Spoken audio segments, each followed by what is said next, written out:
बहुत अच्छा है, बहुत अच्छा लगता है। सिर्फ भोजपुरी नहीं, बिहार में कई एक भाषाएं, मगही है, मैथिली है, अभी सब भाषा में प्रधानमंत्री बोलेंगे क्योंकि बिहार का चुनाव आने वाला है। बिहार का चुनाव आएगा, मगही, मैथिली, भोजपुरी, पटनैया सब भाषा में जो है प्रधानमंत्री जी भाषण देंगे और बड़ा अच्छा अच्छा बात बोलेंगे। पिछले बार आए थे तो डीएनए का गाली दे रहे थे, अब बताएंगे कि डीएनए किसका खराब है। पिछली बार आए थे तो नीतीश जी के घोटालों का उन्होंने एक फेडलिस्ट जो है वो लोगों के सामने रखा था। हालांकि ये अच्छी बात है, लेकिन प्रधानमंत्री जी आपको ये भी तो बताना चाहिए कि आपका 1.25 करोड़ का पैकेज कहाँ गया, स्पेशल पैकेज बिहार का। आपने जो वादा किया था बिहार को स्पेशल राज्य का दर्जा देंगे, वो कहाँ गया।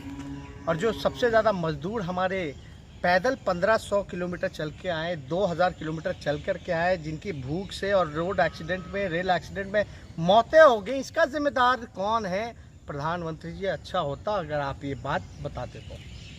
कौन है आखिर उसका जिम्मेदार। क्यों आपने किराया लिया मजदूरों से, रेलवे ने क्यों किराया लिया, 600 ही नहीं बल्कि एक्स्ट्रा 50 रुपया लिया, क्यों लिया। 2 महीने क्यों निर्णय लगाने में लग गए कि इनको वापस घर ले जाना है कि नहीं ले जाना है। और निर्णय लेते भी हैं उसको भी बदल देते हैं 2 दिनों बाद गाइडलाइन में कि जो मजदूर काम के लिए गया था वो वापस नहीं आ सकता, जो कोरोना से ठीक पहले गया था वही वापस आ सकता। ये भी बात बतानी चाहिए। बिहार को कितने वेंटिलेटर्स दिए, कितने पीपीई किट्स दिए, कितने टेस्ट किट्स दिए, तो ये सारी बातें भी तो बतानी चाहिए थी बिहार को। केवल ठीक है, अच्छी बात है कि प्रधानमंत्री कोशिश कर रहे हैं कि भोजपुरी भी बोलें, मगही भी बोले, मैथिली भी बोलें।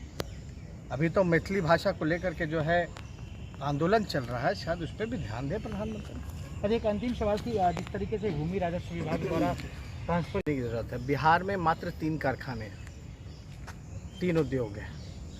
एक मधेपुरा का रेलवे का जिसने लालू जी ने दिया, मढ़ौरा का जिसने लालू जी ने दिया, एक पहिया कारखाना परसा में रेलवे का पहिया कारखाना वो लालू जी ने दिया। इन 3 उद्योगों के अलावा बिहार में चौथा और कोई उद्योग नहीं है। बिहार में बेरोजगारी चरम सीमा पर है, भ्रष्टाचार चरम सीमा पर है। हाँ, एक चौथा उद्योग सामने आ रहा है, वो है ट्रांसफ़र पोस्टिंग का, तबादले का उद्योग। जो जितना पैसा देगा वो मन चाहे जगह पे उसकी पोस्टिंग होगी। उस रूप में ये धंधा चल रहा है, अभी से नहीं, हर मंत्रालय में चल रहा है। होना ये चाहिए तबादला कि भाई जो कैपेबल है, परफॉर्मेंस बेस्ड लोगों का ट्रांसफ़र पोस्टिंग होना चाहिए, जो कि हो नहीं रहा। जो आरसीपी टैक्स देगा उसको उसी हिसाब से होगा। पटना डूब रहा है भ्रष्टाचार के वजह से, और कोई कार्रवाई नहीं की जाती किसी भी अधिकारी पे, क्योंकि अधिकारी तो मन चाहे पूरा पैसा दे करके वो बने हैं। उस पोस्टिंग, उसको पोस्ट इसलिए मिला कि उन्होंने भ्रष्टाचार पैसा दिया है, इसलिए उस पर कोई कार्रवाई नहीं की जाती है। बिहार में बांध टूट जाता है, चूहा काट लेता है, कोई अधिकारी पे नहीं। 15 साल में 55 घोटाले होंगे, किसी पे कार्रवाई नहीं होगी। तो भ्रष्टाचार तो इसीलिए बढ़ रहा है क्योंकि भाई ट्रांसफ़र पोस्टिंग का धंधा जो है, उद्योग जो नीतीश जी ने, तो इन्होंने एक भी शुगर मिल चालू नहीं करवाया, एक भी पेपर मिल, जूट मिल चालू नहीं करवाया। इन्होंने एक उद्योग चालू करवाया है, जो उद्योग है आपका ट्रांसफ़र पोस्टिंग का, तबादले का रूप लेने वाला है।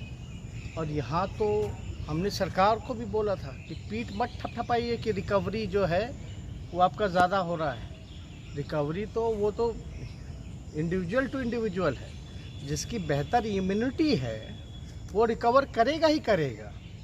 और बिहार के लोग तो ऐसे धूल फाँक करके मजदूरी कर करके उनका इम्यूनिटी बना हुआ है। तो हम तो ये कहना चाहते हैं कि इसकी वाहवाही नहीं होनी चाहिए। आप डेली देखिएगा हज़ारों संख्या में जो है कोरोना पॉजिटिव पाए जा रहे हैं, लेकिन सरकार को ये कह रहे थे स्क्रीनिंग किया है। स्क्रीनिंग क्या किया? 9 करोड़ लोगों का स्क्रीनिंग किया। क्या है स्क्रीनिंग में? अब तो सिम्टोमेटिक लोग भी आ रहे हैं इसमें। तो आपको तो जांच संख्या भी बढ़ानी चाहिए।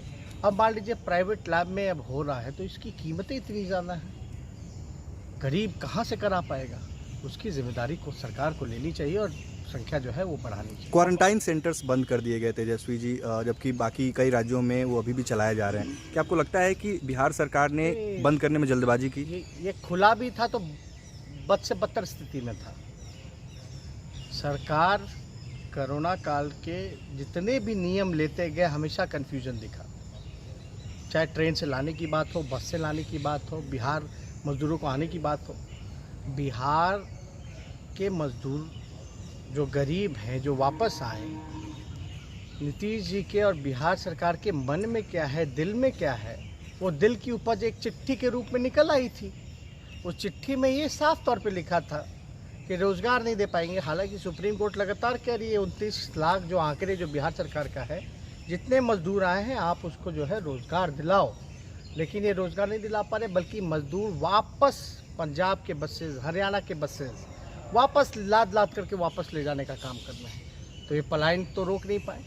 अब आप देखिएगा कि जो बोले नीतीश जी कि भाई ये जो आएंगे इनको हम रोज़गार नहीं दे सकते, चिट्ठी में ये बोले कि इनका परिवार जो भूखा है इनका पेट नहीं भर सकते हम। तो इस मानसिकता में जो है, जो खाने को नहीं है, परिवार को खिलाने को नहीं है, रोज़गार नहीं मिलेगा, तो ये जो है अपराधी गतिविधियों में लग जाएंगे और अपराध जो है बिहार में बढ़ेगा। यानी साफ तौर पे बिहार के गरीबों को, मजदूरों को, जो नीतीश जी के दिल की जो उपज है वो चिट्ठी में आया, बयां हुआ, बोल रहे हैं कि भाई चोर हो तुम, क्रिमिनल हो तुम, अपराधी हो। तो हम कैसे इस सरकार से अपेक्षा कर सकते हैं कि ये जो इंतज़ाम जो है क्वारंटाइन सेंटर्स की व्यवस्था को अच्छा करेंगे या चालू रखेंगे। आप अपने एमएलसी लोगों को कहेंगे कि भाई आप तेजस्वी जी कैसे देख रहे हैं जिस तरीके से बिहार में कोरोना का संक्रमण फैला है? अब तो बिहार में विधानसभा अध्यक्ष, बिहार के सभापति जो हैं विधानसभा के, वो पाए गए हैं। मुख्यमंत्री और उप मुख्यमंत्री तक साथ में थे, आप भी साथ में थे। कैसे देख रहे हैं कि इस तरीके से पूरे बिहार में नहीं, हम तो बहुत पहले से कहते रहे हैं कि जांच की संख्या जो है वो बढ़ानी चाहिए।